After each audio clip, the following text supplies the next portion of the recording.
تمام تعریفیں اللہ کے لیے ہیں، ہم اسی کی تعریف کرتے ہیں، اسی سے مدد مانگتے ہیں، اسی سے مغفرت طلب کرتے ہیں۔ ہم اپنے نفس کے شر سے اور برے اعمال سے اللہ کی پناہ چاہتے ہیں۔ اللہ جسے ہدایت دے اسے کوئی گمراہ نہیں کر سکتا، اور وہ جسے گمراہ کر دے اسے کوئی ہدایت نہیں دے سکتا۔ میں گواہی دیتا ہوں کہ اللہ کے سوا کوئی سچا معبود نہیں، وہ اکیلا ہے، اس کا کوئی شریک نہیں، اور میں گواہی دیتا ہوں کہ محمد صلی اللہ علیہ وسلم اس کے بندے اور رسول ہیں۔ درود و سلام نازل ہو آپ پر اور آپ کے آل و اصحاب پر۔ اے ایمان والو، اللہ سے ڈرو جیسا کہ اس سے ڈرنے کا حق ہے، اور تمہیں موت نہ آئے مگر اسلام کی حالت میں۔ لوگو، اپنے اس پروردگار سے ڈرتے رہو جس نے تمہیں ایک جان سے پیدا کیا، پھر اسی سے اس کا جوڑا بنایا، پھر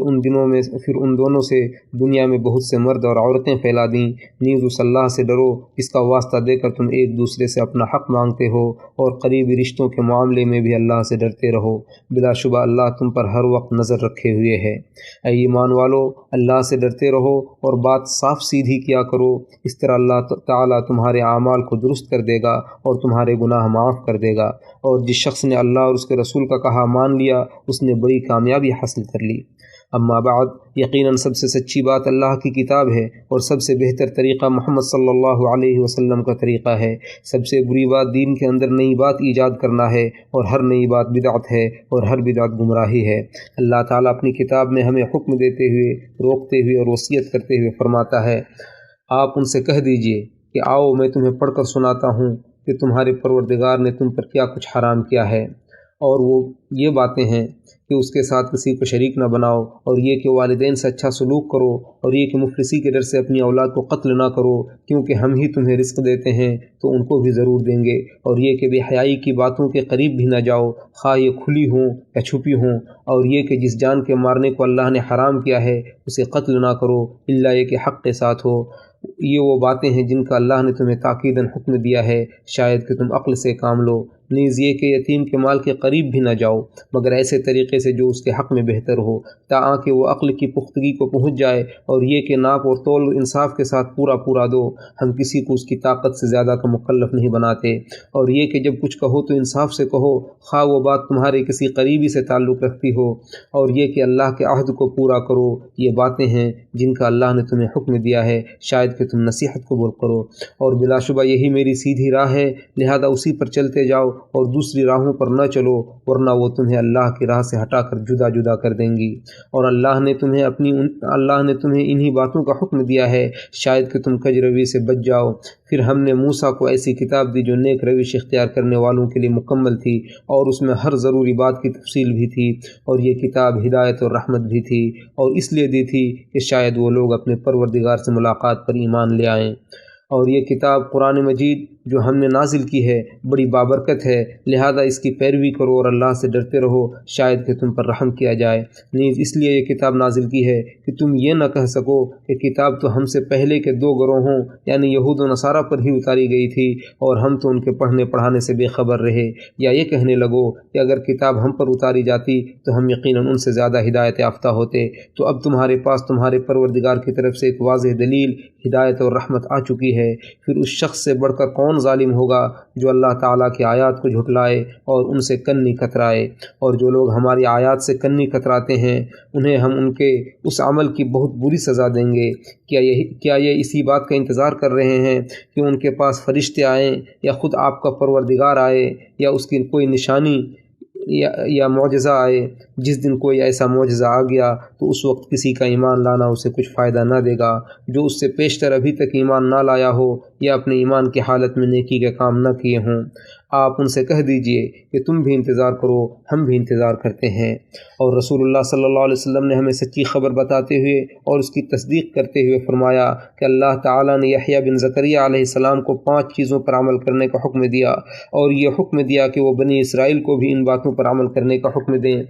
اور قریب تھا کہ وہ اپنی ذمہ داری کی ادائیگی میں سستی کرتے کہ عیسیٰ علیہ السلام نے ان سے کہا کہ اللہ تعالیٰ نے آپ کو 5 باتوں کا حکم دیا ہے کہ ان پر عمل کریں، اور بنی اسرائیل کو بھی ان پر عمل کرنے کا حکم دیں، لہذا یا تو آپ ان کو ان باتوں کا حکم دیں، ورنہ پھر میں انہیں عمل کرنے کا حکم دوں گا۔ تو یحییٰ علیہ السلام نے کہا مجھے ڈر ہے کہ اگر آپ مجھ سے سبقت لے جائیں تو مجھے زمین میں دھنسا دیا جائے یا عذاب دیا جائے۔ چنانچہ انہوں نے لوگوں کو بیت المقدس میں جمع کیا، مسجد کھچا کھچ بھر گئی تو لوگ اونچی جگہوں میں بیٹھ گئے۔ پھر انہوں نے لوگوں سے خطاب کرتے ہوئے فرمایا، بے شک اللہ نے مجھے 5 چیزوں کے بارے میں حکم دیا ہے کہ میں ان پر عمل کروں اور آپ لوگوں کو بھی ان پر عمل کرنے کا حکم دوں۔ پہلی بات یہ ہے کہ تم لوگ اللہ کی عبادت کرو اور اس کے ساتھ کسی کو شریک نہ ٹھہراؤ، اور جس نے اللہ کے ساتھ کسی کو شریک ٹھہرایا اس کی مثال اس شخص کی طرح ہے جس نے اپنے خالص سونے یا چاندی سے کوئی غلام خریدا اور اس غلام سے کہا کہ یہ میرا گھر ہے اور یہ میرا کام ہے، لہذا تم مجھے کام کر کے دو، لیکن وہ غلام اپنے مالک کے کام کے بجائے دوسرے کا کام کرنے لگتا ہے۔ بھلا بتاؤ کہ تم میں سے کوئی شخص اپنے لیے ایسا غلام پسند کرے گا؟ اور اللہ تعالیٰ نے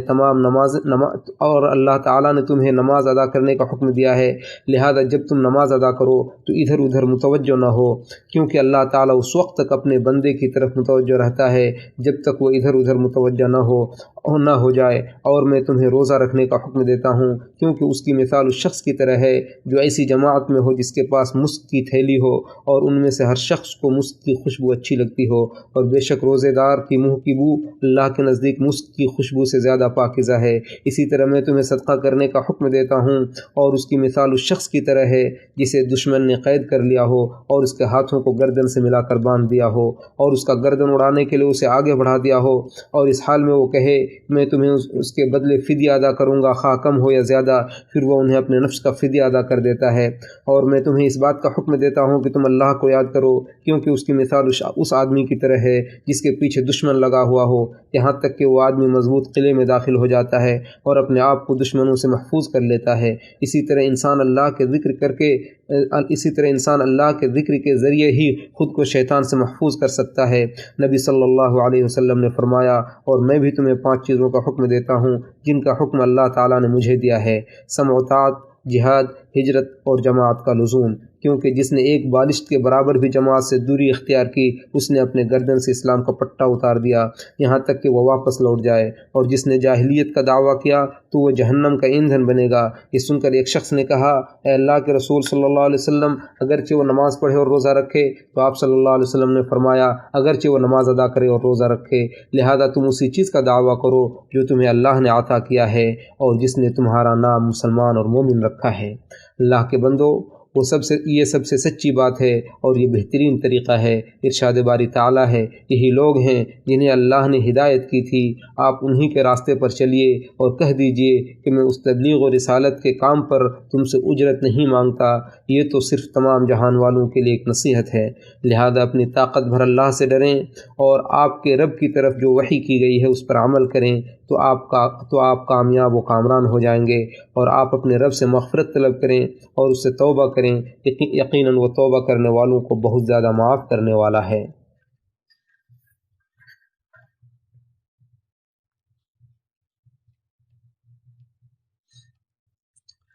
تمام تعریفیں اللہ کے لیے ہیں اور درود و سلام نازل ہوں ہمارے سردار محمد صلی اللہ علیہ وسلم اور ان کے تمام آل و اصحاب پر۔ ارشاد باری تعالیٰ ہے، اے لوگو، اپنے پروردگار سے ڈرتے رہو اور اس دن سے ڈرو جب نہ تو کوئی باپ اپنے بیٹے کے کچھ کام آئے گا اور نہ بیٹا باپ کے۔ اللہ کا وعدہ یقیناً سچا ہے، لہذا یہ دنیا کی زندگی تمہیں دھوکے میں نہ ڈال دے اور نہ کوئی دھوکے باز تمہیں اللہ کے بارے میں دھوکے میں ڈالے۔ اور جان لیں کہ ذلت و پستی کے گڑھے اور عزت و سربلندی کے مینار نبی صلی اللہ علیہ وسلم کی اس فرمان میں پوشیدہ ہے کہ جب تم بیع عینہ کرنے لگو، یعنی ایک ہی چیز کو زیادہ قیمت میں بیچ کر کم قیمت میں خریدو، اور گائے کا دم پکڑ لو اور کھیتی باڑی میں مشغول ہو جاؤ، یعنی دنیا داری میں پڑھ کر جہاد کرنا چھوڑ دو، تو اللہ تعالیٰ تم پر ایسی ذلت مسلط کرے گا کہ پھر اسے واپس نہیں لے گا یہاں تک کہ تم دوبارہ اپنے دین کی طرف لوٹاؤ۔ لہذا اے لوگو، درود و سلام پڑھو ذات پر جس کے ذکر سے نفس معطر ہوتا ہے۔